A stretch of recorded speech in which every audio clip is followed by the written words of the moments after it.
Hem Selahaddin'in hem de şu garibanın gönlünü kıran kimlerdir? Biziz efendi. Ne iş yaparsın efendim? Zerkubum.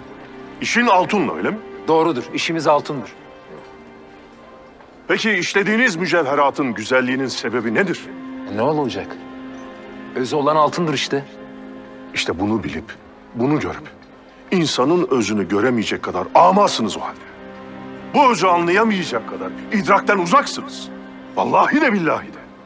İnsanın geldiği o özde ne Moğol vardır, ne Müslüman vardır, ne Hristiyan vardır, ne de putperest vardır. Kalu belada Allah insanların ruhlarını yarattığında onların özleri bir değil miydi? İnsanı özünden ayıran yine insandır. İşte ben o saf özü seviyorum.